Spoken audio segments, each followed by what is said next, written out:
My parents offered to pay for my wedding to make up for the past, but then sent me the bill, and my next move taught them their own cruel lesson. I'm 28, female, and married to my husband, Mark, who is 29, male. We've been together for years and tied the knot a little over a year ago. The wedding itself was everything we wanted: small, intimate, and meaningful. Nothing over the top, because Mark and I are pretty practical people. We didn't see the point in blowing all our savings on one day when we have our entire future to think about. But this post isn't about the wedding itself. It's about what happened after, or maybe I should say it's about everything that led up to it, because looking back now, there were so many red flags that I ignored. Let me rewind a bit and explain my family dynamic. I grew up as the second child in what most people would call a normal family. My older sister, Grace, 32, female, was always the favorite. I'm not saying this in a woe is me kind of way, it's just the truth. Growing up, Grace got everything: the best clothes, the newest gadgets, and all the attention. If she wanted something, my parents made it happen. Meanwhile, I got her hand-me-downs and learned early on that if I wanted something, I'd have to work for it.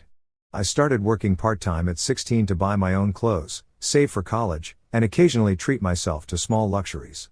I didn't resent it at the time because I genuinely liked being independent. But the way my parents differentiated between us wasn't just in material things, it was everything: how they talked to us, how they treated our achievements, and how they showed their love. For Grace, it was always hugs, compliments, and pride. For me, a polite good job and then back to focusing on her. Fast forward to adulthood, and nothing really changed. Grace got married 3 years ago, and my parents gave her a wedding gift of $250,000. That's not an exaggeration, that's the exact amount they handed her and her husband, Sean, so they could buy a house. I remember being genuinely happy for her at the time, but it also stung. I mean, who wouldn't feel a little hurt? But I told myself, it's their money, and they can do what they want with it. So, when Mark proposed to me, I didn't expect anything from my parents. Mark and I had been saving for years and had budgeted around $18,000 for the wedding. It wasn't going to be extravagant, no grand ballroom or designer wedding gown, but it would be elegant and exactly what we wanted: a day to celebrate with the people we loved. Then, out of nowhere, my parents offered to pay for the wedding. Honestly, it caught me off guard. They'd never been overly generous with me growing up, and I had long accepted that I couldn't expect the kind of support they gave Grace. But they seemed unusually enthusiastic about it. They sat us down, talked about how happy they were for us, and said they wanted to take the burden off our shoulders. It felt surreal, hearing my mom say, "You've always been so responsible, and we want you to enjoy this day without worrying about money." I was shocked. I'm not going to lie, it felt like they were finally seeing me as someone worth celebrating. My mom was so excited, asking about venues, caterers, and flowers. My dad was more laid back, but even he seemed enthusiastic. They assured me over and over that this was their gift to us. I didn't question it because, honestly, I wanted to believe it. I finally felt like I was being treated as an equal to Grace. Maybe they were trying to make up for the past. Maybe they were proud of me in their own way. Whatever the reason, I accepted their help, and we started planning the wedding together. The day itself was perfect. Mark and I said our vows in front of 50 of our closest friends and family. My parents gave heartfelt speeches, danced with us, and acted like the proudest parents on earth. It seemed like everything was okay between us. But that feeling didn't last long. 2 days after the wedding, I was sitting at home, still on a high from how amazing everything had been. Mark was at work, and I was going through some leftover wedding stuff when I got an email from my dad. I thought it was going to be something sweet, maybe a photo or a kind word about the wedding. Instead, it was an invoice. Every single expense they had paid for was listed in painstaking detail, from the flowers to the cake to the DJ. Everything. The total came to $17,843.62, and the email was short and to the point: "Please settle this at your earliest convenience." I just sat there, not believing it. My parents had offered to pay for the wedding. I hadn't asked them for a dime. They had acted like this was their way of celebrating me and Mark, but now they were treating it like a business transaction. When Mark got home, I showed him the email. He was furious, not because of the money, we could pay it if we had to, but because of the principle. This wasn't just about the invoice, it was about years of being treated as less than, years of watching Grace get everything while I worked for scraps. I spent the whole night crying and going back and forth in my head. Should I confront them? Should I just pay it and move on? Would saying something even make a difference? Mark is supportive and told me to do whatever I feel is right, but I feel that this is about more than just the wedding. I don't know what it is. So, now I'm sitting here wondering what to do. Do I pay the invoice and let it go just to keep the peace, even though it feels like swallowing yet another insult? Or do I confront them, which will probably turn into a big fight that won't actually change anything? Part of me feels like I should stand up for myself, but another part wonders if it's even worth it after all these years. Have any of you dealt with something like this? I feel stuck, and I could really use some outside perspective. What would you do? So, I've been replaying everything in my head non-stop, trying to figure out how it got to this point. The invoice wasn't just about the money, it was the final straw in a lifetime of feeling overlooked and undervalued. Most of you in the comments said I needed to stand up for myself and set boundaries, and honestly, you're right. If I didn't take a stand now, I'd be letting them walk all over me like they always have. I knew it wouldn't be easy, but something had to change. So, I sat down and poured everything into a letter, every ounce of anger, frustration, and pain I'd bottled up over the years. I told them in no uncertain terms how deeply hurt I was, not just by the invoice but by a lifetime of being treated as second best. I called out their mistakes in not treating me and my sister equally, their emotional manipulation, and how their so-called gift was nothing more than a cruel setup. It wasn't just the wedding, they had taken one of the happiest moments of my life and turned it into yet another power play. I didn't sugarcoat anything. I told them I had spent years watching them shower Grace with love and support while I was left to fend for myself, and now, even in what should have been a gesture of generosity, they managed to make it about control. I let them know that this would be the last time they'd ever hold money over my head, no more gifts with strings attached, no more fake support, and no more of their manipulative games. I included a check for the full amount, down to the last cent. That check wasn't just payment for a wedding, it was payment for my freedom from their toxicity. I made it crystal clear that I was done playing by their rules, done pretending everything was okay, and done being the afterthought in their family. I mailed the letter and the check, and as soon as I did, I blocked their numbers. I didn't want their excuses or justifications because, honestly, what could they possibly say to make this okay? It was a misunderstanding? We didn't mean it like that? No, they knew exactly what they were doing, and I wasn't going to let them twist this around. For once, I was standing up for myself, and I wasn't looking back. It wasn't just a piece of paper, it was a reminder that no matter how much I try, I'll never be Grace. And with that, I thought I could move on. I figured they'd cash the check, maybe complain among themselves, and that would be the end of it. Yeah, I was wrong. Turns out, my family isn't the type to let things slide quietly. About a week after I sent the letter, my phone blew up one morning with texts from random family members, cousins, uncles, aunts I barely talked to. At first, I was confused. Then I opened the messages. Why are you being so cruel to your parents? Your mom's heartbroken. How could you do this? They were trying to do something nice, and this is how you repay them? It felt like I'd been blindsided. My parents had clearly gone to work spinning their version of the story. From what I could piece together, they told everyone that they'd offered to help with the wedding, but I had demanded too much and then disrespected them by refusing to acknowledge their generosity. The narrative was so far from the truth it was almost funny, except it wasn't. Grace, of course, was leading the charge. She called me multiple times that day, which I ignored. Then she showed up at my apartment that evening. Mark was still at work, so I was home alone when I heard the banging on my door. Open up, Mia. I know you're in there. I froze. I wasn't in the mood for a confrontation, especially with Grace, but she wasn't giving up. She kept banging and shouting, calling me selfish and accusing me of tearing the family apart. This isn't just about you, Mia. You're making mom cry every day and dad stressed out of his mind, all over some stupid check. I stayed silent, hoping she'd leave, but she didn't. Instead, she launched into this rant about how I'd always been difficult and how our parents had done everything for me. I grabbed my phone and started recording. I didn't know what she was going to do next, but I wasn't taking any chances. She kept yelling through the door, throwing phrases like, "You're ungrateful. And do you even care about anyone but yourself?" The irony wasn't lost on me. This was coming from the same sister who'd never worked a day in her life and had her entire lifestyle funded by our parents. Eventually, she gave up and left, but not before muttering something about how I'd regret this. I thought that was the end of it, but of course, it wasn't. The next day, the texts and calls from extended family started again. A few relatives actually tried to be neutral, saying things like, "Maybe you should just talk to your parents and smooth things over," but the majority were firmly team parents. One cousin straight up called me disrespectful and told me I should be grateful my parents taught me a lesson. A lesson about what? How to be a pushover. What really ached my heart was that nobody was interested in hearing my side.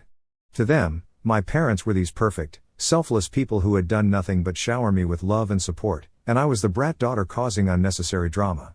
It didn't matter that I'd been paying my own way since I was 16 or that I hadn't asked my parents for a dime for the wedding. None of that fit their narrative, so they ignored it. Mark was furious. He wanted to call out my parents directly, but I begged him not to. The last thing I needed was for this to escalate even more. Instead, I decided to talk to one person I thought might actually listen, my aunt, Erin. Erin is my mom's younger sister, and she's always been the black sheep of the family. She moved out of state years ago and only comes around for big holidays. I've always gotten the sense that she doesn't fully buy into the whole grace is perfect, Mia is difficult thing. When I called her and explained what was going on, she wasn't surprised. Mia, I hate to say it, but your parents have always been like this. They just hide it better with other people, she said. She went on to tell me that when she was younger, my grandparents had pulled the same kind of stunts with her that my parents were now pulling with me. They'd offer help, make it seem like a gift, and then use it as leverage to control her. When she finally pushed back, they cut her off. Hearing that hit me deeply. It was like I was reliving a family pattern I didn't even know existed. Erin told me I wasn't crazy for standing up for myself and that if I wanted peace, I'd have to stop expecting my parents to change. They are who they are, Mia. They're not going to wake up one day and realize they've been unfair. You've got to let go of that hope, or it'll eat you alive. I realized I'd spent so much of my life trying to prove myself to my parents, hoping they'd finally see me as equal to Grace. But what if that was never going to happen? A few days later, I got a message from my cousin Sarah. She and I used to be close, so I thought maybe she'd offer some support. Instead, she said, "You're lucky to have parents who care enough to teach you responsibility. Most people would kill for that kind of support." That's when I knew I had to stop engaging. I muted all the group chats, ignored the calls, and focused on the life Mark and I were building together. My parents could spin their story however they wanted. I wasn't going to waste any more energy trying to defend myself to people who'd already made up their minds. Grace, of course, didn't stop. She kept posting passive-aggressive stuff on social media about family being the most important thing and some people forgetting where they came from. I'm actually stunned. I didn't realize one letter from my heart would cause this much chaos, and honestly, at this point, I'm feeling like I overreacted. Looking at how they lashed out at me, maybe I should have reacted differently. What do you think? Things are running in a different direction. My parents, as expected, escalated things in a way that left me shaking my head. I woke up yesterday morning to an email from my mom, sent through her work email, the only one I hadn't blocked. The email was long, condescending, and dripping with their usual tone of superiority. In it, she explained that the wedding invoice wasn't meant to be taken seriously. According to her, they never actually intended to cash the check. Instead, it was all, in her words, a life lesson about financial responsibility. They wanted to test my reaction, and once they felt I'd learned the lesson, they planned to surprise me with a real wedding gift of $100,000. I mean, how the heck did they come up with that? A life lesson? Manipulating your own daughter and sending a detailed invoice for her wedding is supposed to teach responsibility? It felt less like parenting and more like a calculated move to control me. I didn't respond. I couldn't. Anything I said would have only given them more fuel. But the universe wasn't done with me yet. That afternoon, I got a call from an unknown number. It was my dad's estranged brother, Uncle Steve. "Hey, Mia," he said. "I heard about what's been going on with your parents. I wanted to reach out because, well, I've been there." At first, I wasn't sure how to react. Uncle Steve was practically a ghost in my life, a name I'd heard in passing, always followed by some version of troublemaker or ungrateful. My parents made sure we knew he wasn't someone to look up to. Steve went on to explain that he'd caught wind of the situation through mutual family connections, thanks to my parents airing their grievances far and wide. And then he said, "I know we don't know each other well, but I think you need to hear this. Your parents are in history." He told me how, years ago, my grandparents, my dad's parents, pulled the same manipulative tactics with him. They promised to help Steve and his wife buy their first home, calling it a gift, but a year later, they demanded the money back, claiming it had always been a loan. When Steve couldn't repay them immediately, they threatened to sue him. "I thought your dad would stand by me," he said, but instead, he sided with them, called me ungrateful, and helped them smear my name to the rest of the family. That's when they erased me from their life. They cut me off completely, financially and emotionally. Your dad didn't just let it happen, he was part of it. Hearing this shook me to my core.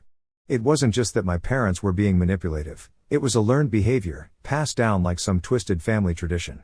They're going to keep pushing, Mia. They're not going to stop until you either give in or cut ties completely. And if you do cut ties, they'll still make you out to be the villain, just like our parents did to me, he said. Steve's words hit me hard. I'd spent my whole life trying to prove myself to my parents, hoping one day they'd see me as their equal, but what if that day was never going to come? What if I was trapped in a cycle they didn't even recognize they were perpetuating? That night, I sat down with Mark and laid it all out. I told him everything Steve had said and how it mirrored my own experience. Mark was supportive, as always, but he didn't try to sugarcoat things. "You don't owe them anything, Mia," he said. "You deserve to live your life without constantly feeling like you're auditioning for their approval." And that's where I am now. What do you guys think of the lesson they are teaching me and the test that I failed hard in? Every time I think about it, I can't help but laugh, although I'm deeply hurt. Honestly, it's hard to decide to cut your parents off completely. But after everything they put me through and that life lesson they gave me, I'm definitely not letting them control me. So, after everything, I thought I'd finally have some peace. I blocked their numbers, muted the group chats, and tried to move on. But my parents, they weren't done. They always had to have the last word, and this time, they made it clear they weren't backing down. It started with another letter, this time from my dad. No formalities, just him leaning heavily into the guilt trip. He wrote pages about how I was breaking their hearts, how my actions had caused my mom sleepless nights, and how disappointed they were in me for abandoning the family. It was dripping with manipulation, but one part stood out. He doubled down on the idea that the invoice and the whole situation was a lesson. According to him, they weren't trying to hurt me but teach me about responsibility. He wrote that the wedding invoice was never about the money, it was about testing my reaction. Apparently, they had hoped I would prove myself grateful and responsible, and their plan had been to reward me with an even bigger surprise gift. Testing my reaction? It felt like they were trying to justify their cruelty by pretending it was some noble act of parenting. What kind of parents turn their daughter's wedding into a game and then act shocked when she doesn't play along? I didn't respond to the letter. I couldn't. Anything I said would have just fueled their narrative. Instead, I filed it away with the wedding invoice and tried to focus on work.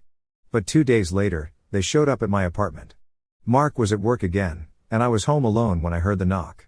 When I opened the door, there they were, my mom and dad, standing there like everything was fine. "We need to talk," my mom said. I stepped out into the hallway and closed the door behind me. "What are you doing here?" I asked sharply. "We're worried about you," my dad said. "This behavior isn't like you." "Worried?" I snapped. "You sent me a wedding invoice as a test, wrote me letters justifying it as a life lesson, and now you're here to lecture me? You've got to be kidding me." My mom sighed. "Mia, you're blowing this out of proportion. We're trying to help you understand responsibility.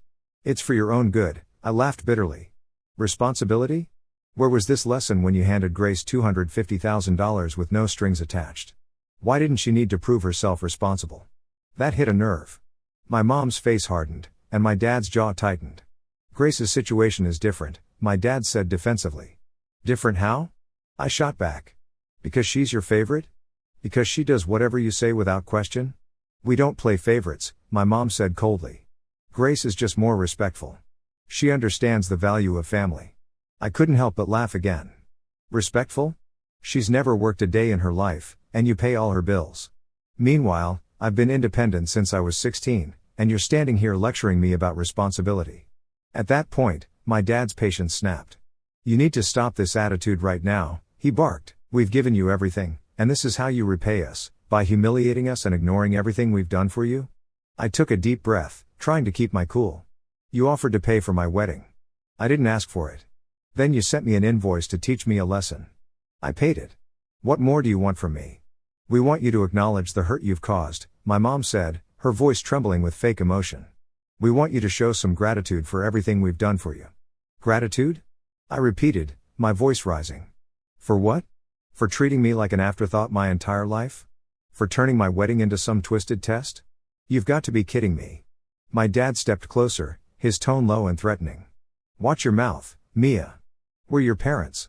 We deserve your respect. And I deserve to be treated like a human being," I said firmly, "not a pawn in your games." At that point, I'd had enough. "This conversation is over," I said, stepping back toward my door. "If you can't treat me with respect, then you're not welcome in my life." My mom's face turned red as she dragged my dad back to their car, giving me that look of being shameful from their unreasonable daughter. After they left, I stood there shaking, overwhelmed with a mix of anger and sadness. Part of me wondered if I'd pushed too far, but the other part, the part that was finally learning to stand up for myself, knew I'd done the right thing. That night, I called Uncle Steve and told him what had happened. He wasn't surprised. "They're losing control over you," he said. "That's why they're escalating. They don't know how to handle the fact that you're standing up for yourself." He reminded me of something he'd said during our first call: "They'll never admit they're wrong. To them, this is about power, not love." After hearing that, I sat down and started thinking about everything: the patterns, the manipulation, the control. It all felt so heavy. I couldn't shake the feeling that their narrative would always win because they'd been working overtime to spin their version of events to the extended family. Every call, every text I received seemed to come from someone who had already been primed to see me as the villain. Then I started questioning, why was I letting them control the story? Why was I staying silent while they smeared my name? For years, I'd kept my feelings bottled up, trying to keep the peace, but this time, it wasn't just about me. It was about exposing a pattern that went deeper than just the wedding fiasco. So, I made a decision. I was going to share my story, not to hurt them, but to tell the truth, to reclaim my voice, and to make sure the people buying into their lies saw the full picture. The next weekend, I sat down with Mark and started drafting the post. I poured out everything: my parents' life lesson, their history of favoritism toward Grace, the years of manipulation disguised as love, and the toxic dynamic that had shaped my life. I included specifics, like the wedding invoice and their visit to my apartment, but I kept it factual. I didn't want to exaggerate or come off as overly emotional because I knew they'd use that against me. It wasn't just about me, though. As I wrote, I thought about Uncle Steve and everything he told me. I decided to include his story too. It was clear this wasn't a one-off situation. It was a cycle that had been repeating for generations. Once I finished, Mark helped me edit it. "Are you sure about this?" he asked, his voice full of concern. "You know there's going to be backlash." "I know," I said, "but I can't keep letting them control everything. It's time people saw the truth." The hardest part was deciding where to post it. I settled on Facebook, where most of my extended family would see it. I knew it would cause a stir, but I also knew it was the only way to ensure my side of the story was heard. The response was immediate. Within hours, the comments and messages started pouring in. Some were supportive, thanking me for sharing my story and expressing disbelief at my parents' actions. Others were exactly what I expected: family loyalists rushing to defend my parents and Grace. One comment read, "Mia, your parents have done everything for you, and this is how you repay them?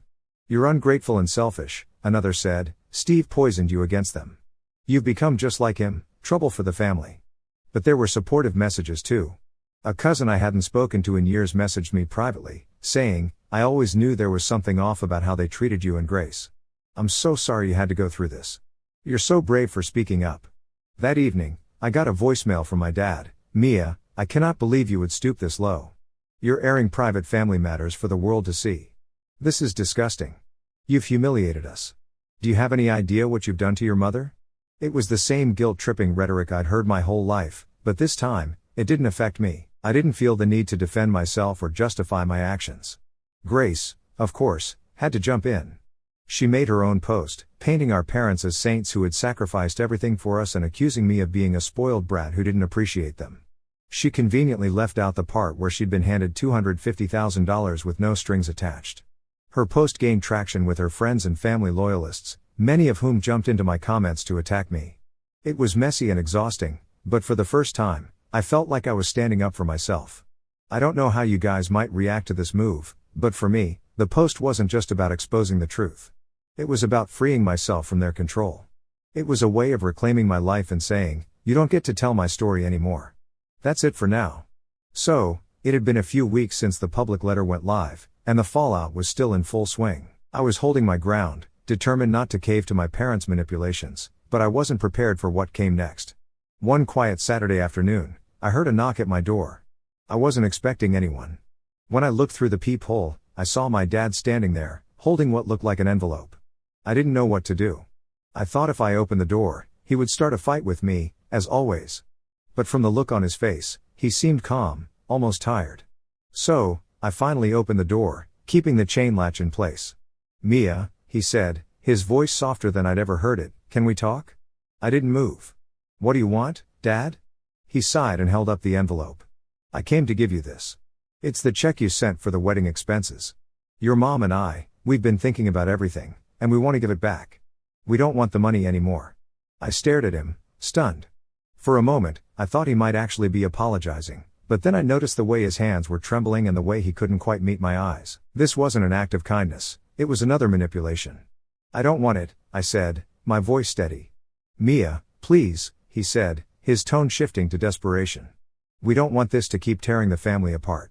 Just take it, and let's put this behind us. I shook my head. This isn't about the money, Dad. It's about how you've treated me my entire life.